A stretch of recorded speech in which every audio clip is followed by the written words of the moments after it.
Here's to the crazy ones, the misfits, the rebels, the troublemakers, the round pegs in the square holes, the ones who see things differently. They're not fond of rules. You can quote them, disagree with them, glorify or vilify them, but the only thing you can't do is ignore them, because they change things. They push the modding scene forward. And while some may see them as the crazy ones, we see genius. Because the ones who are crazy enough to think that they can change the game are the ones that do.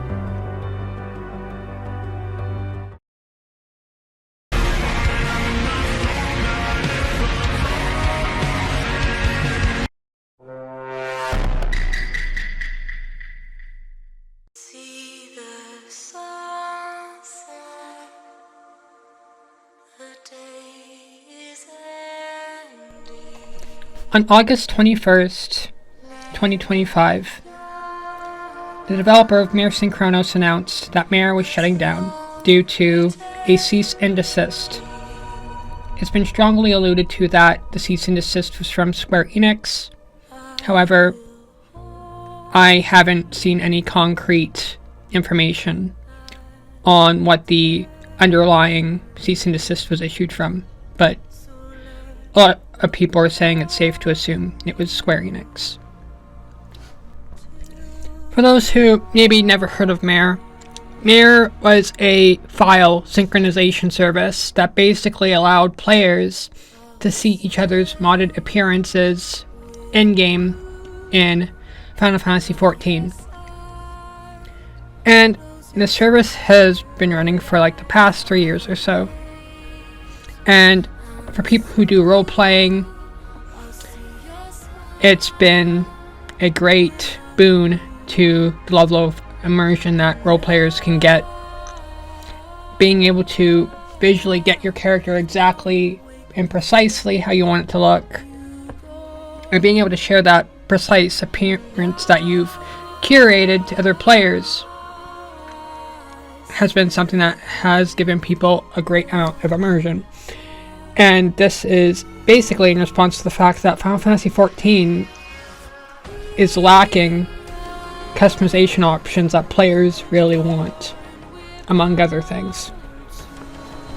Now, my relationship with Final Fantasy XIV has been interesting, especially when it comes to the relationship with other plugin developers in the community. I have made plugins, I've made mods, I've made modding tools for Final Fantasy XIV, and despite all the work and all those tools I've put together, I have come to the conclusion that I really just don't enjoy Final Fantasy XIV all that much anymore.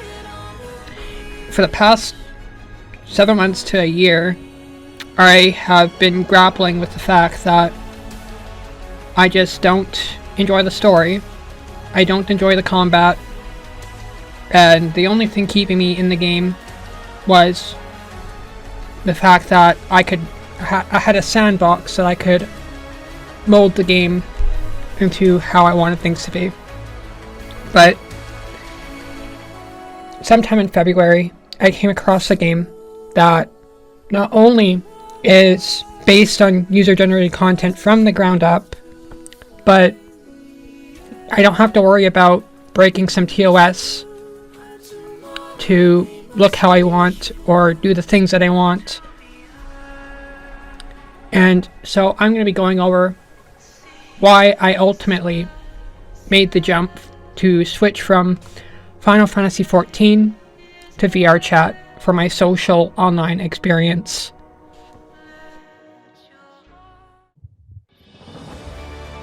Alright, so one of the first things I kind of wanted to cover is in VRChat, you can literally visit just any location that you want. You just come up with the name, you search it up, and you find it. So, like, right now I'm in Limsa Laminza, but this isn't Final Fantasy XIV. This is VRChat, but we've got a full-blown Limsa map here. So you can basically hang out in just about any world you want. It's probably here in VRChat. Another thing is player housing. I literally made this house myself. I uploaded it to VRChat, and I've literally got my own house in VRChat. And I can come back here 2 years from now, 3 years from now, 4 years from now. This will still be here. I don't have to worry about a house that is going to be destroyed because I decide to take a break. I can come back anytime. And I've made 2 of my own VRChat worlds with 2 different custom house layouts. And I'm currently working on a 3rd one. Basically, you don't have to worry about trying to spend weeks trying to get a house. You can just build a world or pick any of the already pre-made worlds that you like the look of, and you can just hang out wherever you think looks aesthetically pleasing to you. So you may be wondering, how do I get my avatar to look the way I want? We basically get 2 options. One, you can go to an avatar world like Prismic's avatar world, and they will have like a search box where you can enter in the kind of look you're looking for, and then you get this panel of all these different avatar thumbnails. You find a thumbnail that you like the look of, you try on the avatar, see how you like it, and all that fun stuff. And basically you can also favorite these avatars. So basically you can switch into any avatar whenever you want. For those of you who like to use Fantasias a lot, well, you don't have to pay money to change your appearance. You just switch to whatever look you want whenever you want to. So we can go here and pick a look. So let's just pick something.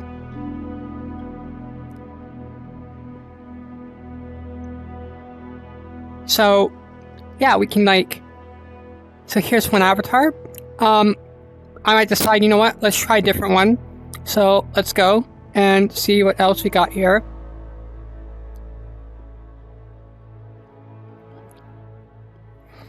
And we can try out all these different avatars, and once you find one you like, you can favorite it. The other option is, if you know how to use Blender and the Unity engine, you can hand sculpt your own custom model or find any model that you have legal access to use and upload it to VRChat as an avatar. And you have all the creative control in the world over how you want your avatar to look if you know how to use Blender and Unity. And some avatars will also come with these things called toggles, and toggles will let you change your shirt, whatever. Each avatar will come with different features that are attached to it, and you get to play around with each avatar, see what you like, see what features you want, whatever. So yeah, that's how you can customize your appearance.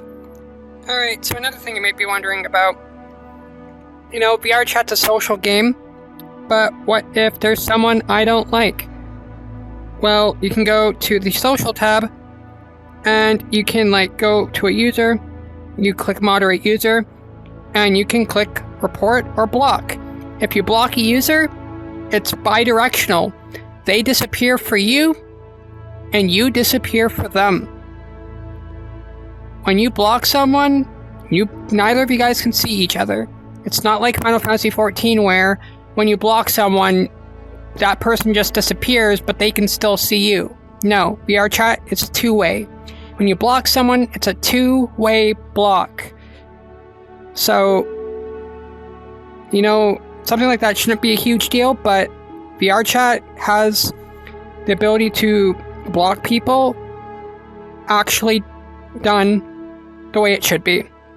One feature that I tried to get working on Final Fantasy XIV as far as a plugin was I want to be able to have a media player that worked inside of my Final Fantasy XIV housing. I couldn't figure it out. VRChat, that's just a built-in thing. So you can like watch YouTube videos, Twitch, whatever you want.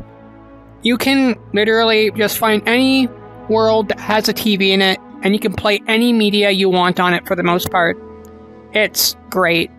So if you just want to hang out with people and chill out and watch a movie or something, or whatever, anything you can watch on YouTube or any video source, you can do that in VRChat. And you might be thinking, well, you know what? All this stuff is great, but I don't have VR. I don't have a VR headset.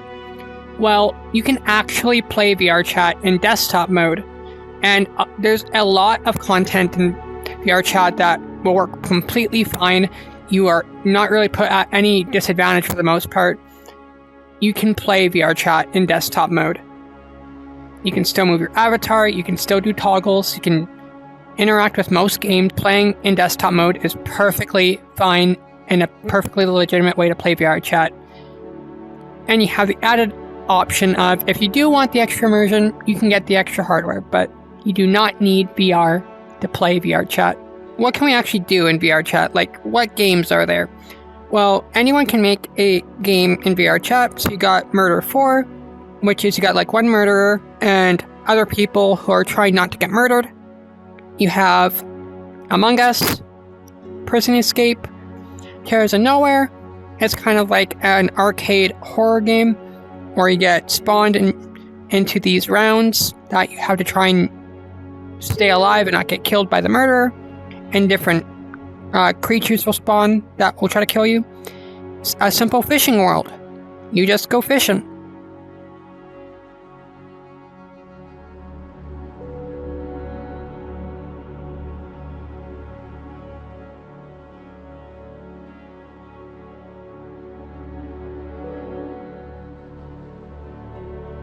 Now, we're in another world. This is based on one of my favorite games I've been playing through, Jet Set Radio Future. And we're just gonna do what the characters in Jet Set Radio Future do. And I'm gonna try and look the part. So yeah, let's go.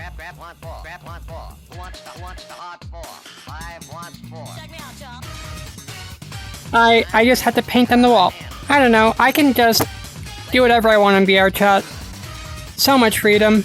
The sky's the limit as far as my imagination. I can do whatever for the most part and just have fun. It's great. I just love being in VRChat. When you have a game where you can do basically everything for free, doesn't cost money, and overall it's a better experience than what I have been getting out of Final Fantasy XIV, it's just hard for me to go back. So basically my recommendation for VRChat is for anyone who's like me, where you're very much into the social online aspect of a game and you don't care as much about combat and like raiding and all that stuff. This is when I am recommending VRChat.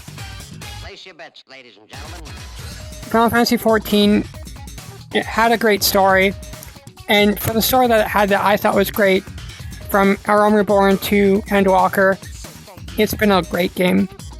But after Endwalker, it's just not been pulling me in the same way, and VRChat has been a great way to just fill the time while I wait for the next best thing. But so far, VRChat has given me a limitless amount of content to do. I just haven't gotten bored yet. So, yeah, that's everything. Thank you for watching, and hopefully my deranged rant of talking about VRChat, I don't know, maybe some of you guys try it out.